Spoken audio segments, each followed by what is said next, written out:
What's going on, guys? Welcome back to the channel and another garage video. Kind of a nice day. We just washed the black quad. We're going to prep it for tomorrow. We're supposed to get some snow. You can see most of the snow is gone, so we're going to hopefully get a snow ride in tomorrow. We might talk about this a little bit later, but we're headed in there for now. You guys might be wondering what's next for the channel and myself, since we no longer have the giveaway quad. The new owner, I should say. The new owner did pick her up yesterday. He was super psyched, drove 6 hours from New York, and he told me he is going to race it at the Niowa series. So that's awesome, just to see it out there. And you know, some of these people, maybe they want to sell it, whatever. It's their quad. They can do whatever they want, but to see someone race it, see it out there, it's going to be pretty cool. So he's pumped. He picked it up yesterday. And hopefully we'll see that soon this year, but we have been busy collecting parts. We'll show you what we got, and we'll go over what the plan is. So first off, a huge thank you to DBR Racing, Chris Borning. We got one of his XC lower frame rails. This is for the Yfz450r, obviously. It's their XC version, so it's a little heavy dutier, it's a little beefier versus their MX version. It weighs 5 pounds more versus the stock rail. So if you guys want to grab one of these or any other parts, I will have a discount code for his website. It's on One Wheel 7. You can save a few bucks. These things are really sweet. You can see all the detail on it. It's solid, guys. So I don't think, I mean, obviously if you hit something hard enough, something has to give, but you know, these things are prone to breaking and cracking. Sometimes when you don't even hit anything, they are known to crack right here. They're known to crack right in the middle of this section. They are known to crack around this area. This is probably the worst area right here. There's already a hairline crack there. You can see I welded this frame a bunch. So there's a weld here. So it's like this section, around this section can crack, and obviously the where the steering stem goes into, this section is really weak. A lot of people will actually knock these off if they hit something hard enough with the front tire. So these can break, and then this stuff can break. So Yamaha's never going to fix these things. It's kind of cool. There's a lot of people making these now, and we reached out to him a while ago, and we got our hands on one. And this frame is solid.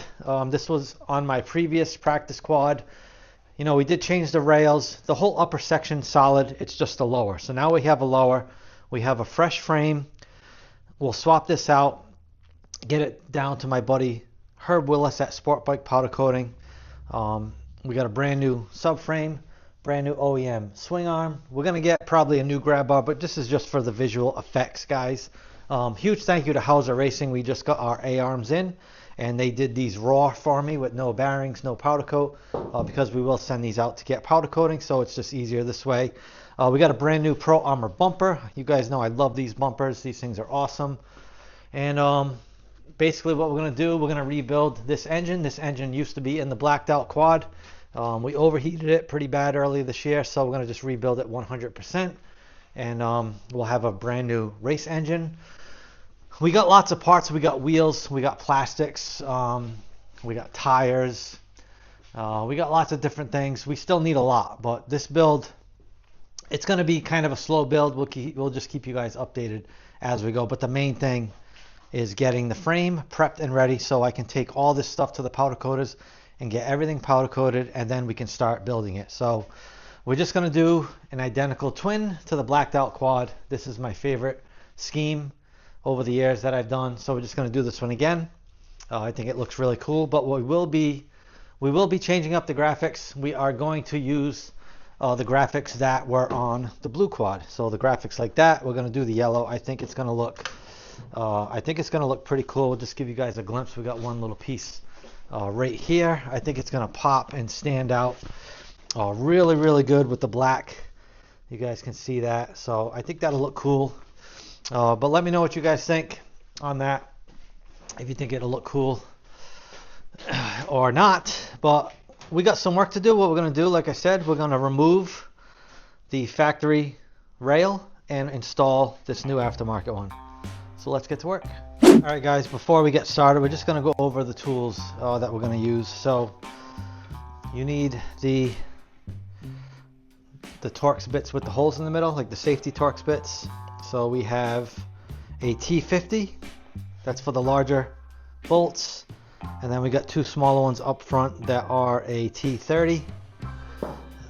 12 millimeter nuts on the end of those you'll need. And then what I like to do to start these off is I use one of these manual impact drivers right here. These are going to help you a ton. I would not use your cordless drills, cordless impact guns on these until you break them loose. Once you break them loose, you can use your impact guns, but you got to be careful with these because these will snap very easy if you do use an impact gun. So we'll start with the manual impact driver, and then we can finish the job with our impact gun. So let's get to work. So we'll start with the easy ones. That's these two front ones. That's the smaller T30 Torx safety bit. And obviously these have nuts on the other end. So on those nuts you can use your impact gun. You're just going to use the Torx side just to hold it. These usually come out really easy. Just like that. Not a big deal with those.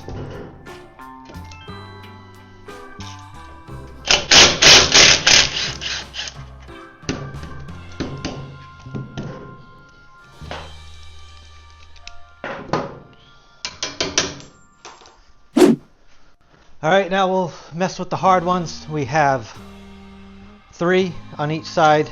There's some dirt in this one, so we're going to clean the dirt out just so we get a nice fit with the socket.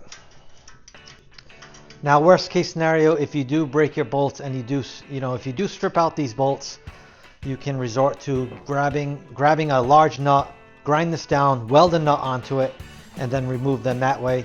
You just are going to have to replace the bolts if you damage them. So we are prepared to do that if we need to. I do have some extra bolts, but I'm hoping I can just reuse these. So this is the larger size bit, I believe it's the T50. So we're going to start with these right here. It's got a nice fit, and we're going to just try to break this loose with our manual impact driver. I just want to make sure this is going backwards. It is. And we're just going to give this some wax until we see it break free.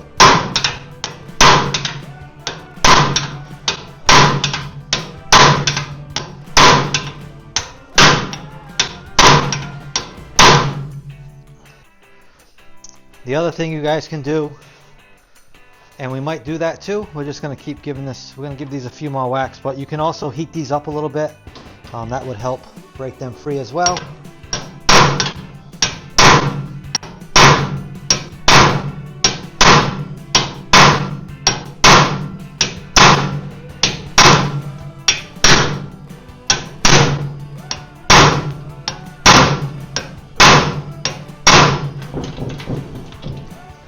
Just to see, just carefully with the gun.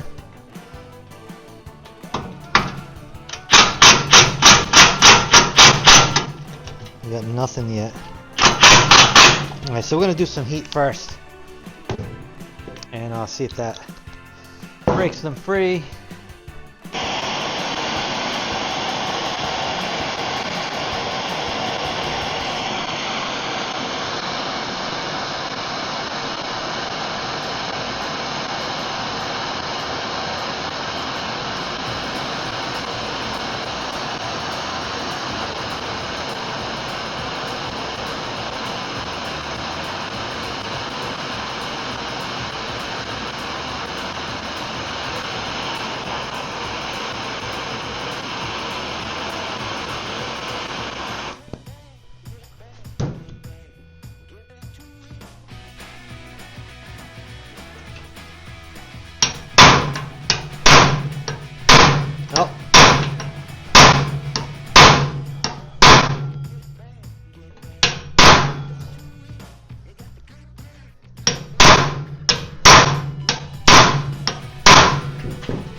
hot. Yep, this one. We got this one to turn, so I think we're just gonna use a lot more heat on these other ones.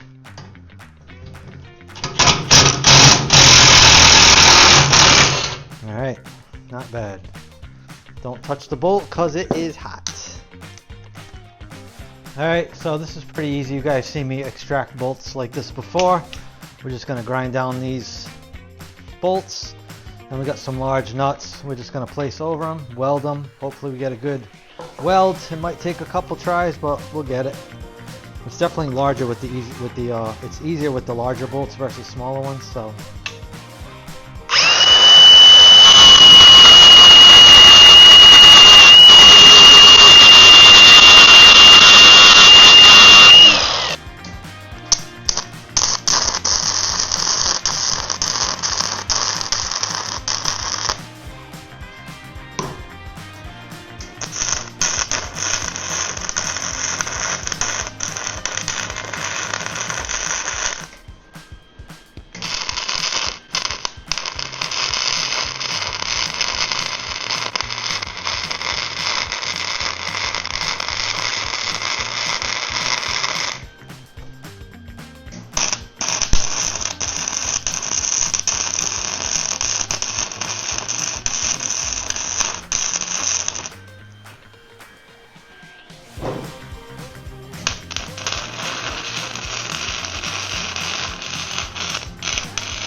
Works like a charm every time, boys and girls.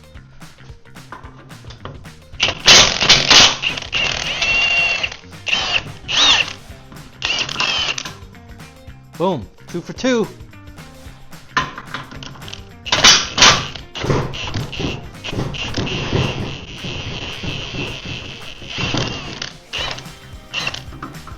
Three for 3. Not the correct word to use.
Here's one.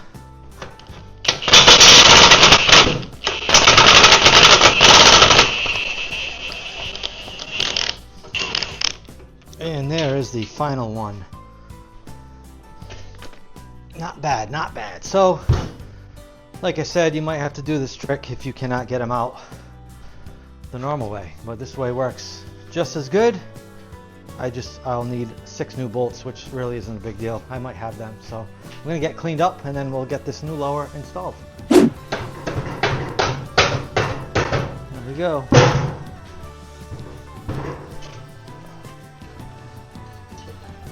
All right. So I want to show you guys some side-by-side comparison.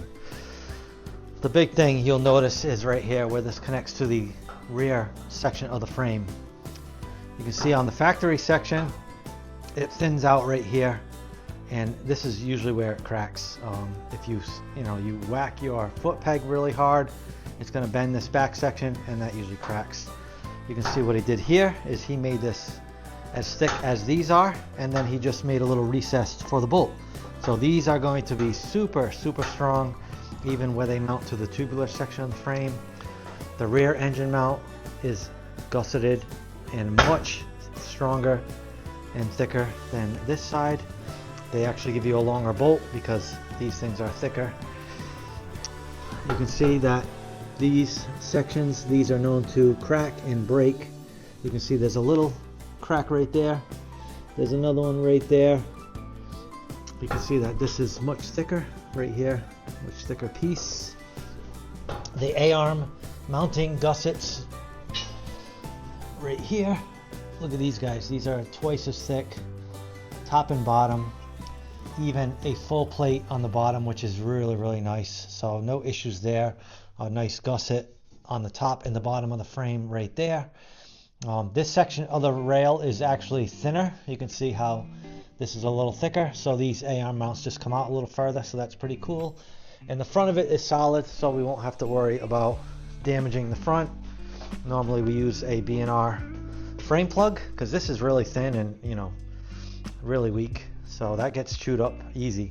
But this has a plate in there already, so no need for that. And then the big thing is even this mount. I've never seen these break. I'm sure you can, but this mount is thicker as well versus this one. But the big thing is where the stem flag bearing goes. This piece is really beefy. All the gussets around it, you can see it's right around on that side as where this one is open, and the metal is much thicker. The steering stop is much stronger and much thicker. So this thing is a really nice piece, guys. So we're gonna see if we got some bolts, and we'll get this frame cleaned up. You can see all the dirt in here and stuff, so we'll clean the frame up, make sure we got all the bolts, and then we'll put it together. Alright guys, so we went ahead and we loosened all the bolts on the upper rails just so we have some adjustability. We also cleaned up the sides a little bit. There was a little bit of powder coat in here. Chris did say, at least in the back section, you just gotta kind of spread it a little bit and it'll drop down. So we just clean these edges up nice, and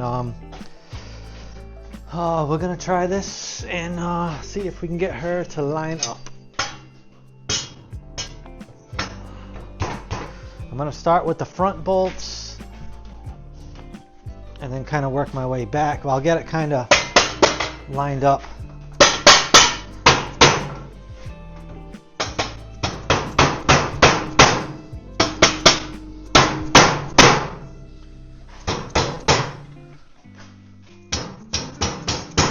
See that goes right down.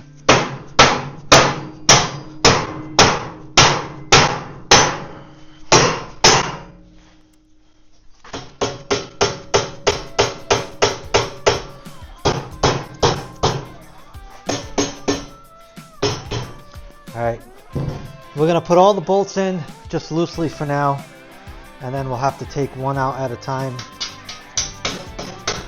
and Loctite them. I just want to get it all lined up, and then we can tighten it down.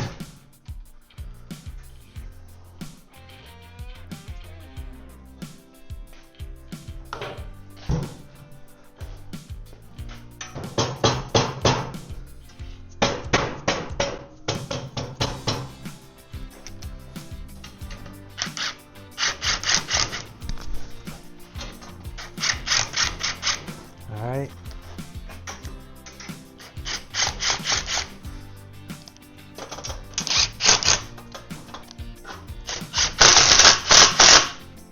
Alright, so we got all the bolts in.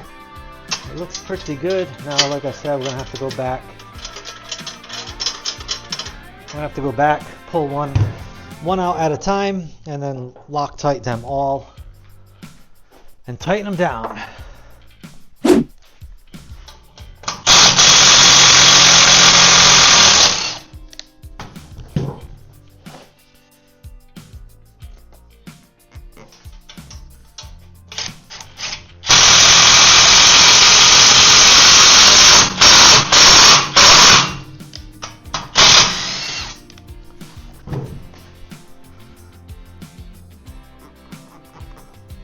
Probably go back around with my manual impact driver and just give these all like one whack.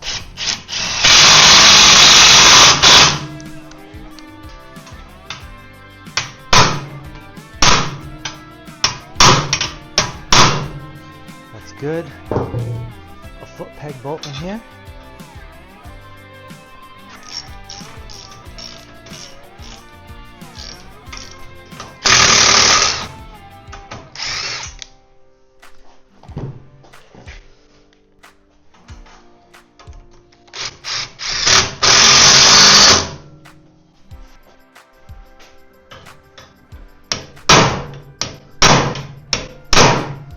That's pretty good.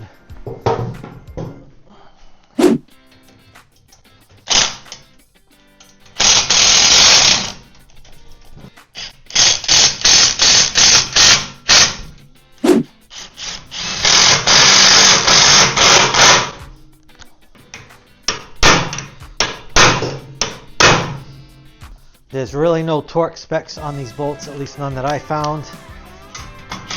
You could, I guess, match the ones on the subframe, but everyone I talked to said just get them as tight as you can with some Loctite, and that's what I'm doing. It's kind of what I've always done with the frames. So,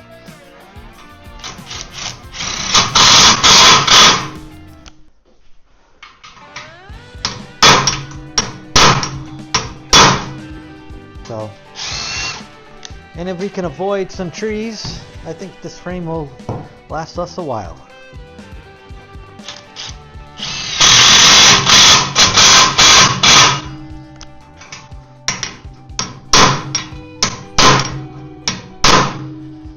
Give you guys a close-up so you can see everything and how it looks upside down, but I will flip it back over. You can see we got the stock locations for the skid plate bolts right there and right there. Those four come up to the front. You can see the nice gussets on the bottom of this for the A-arms.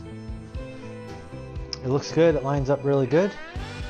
Like I said, I think the trick is you got to loosen up the entire frame. That's the only way you're going to be able to do it. So just make sure you do that.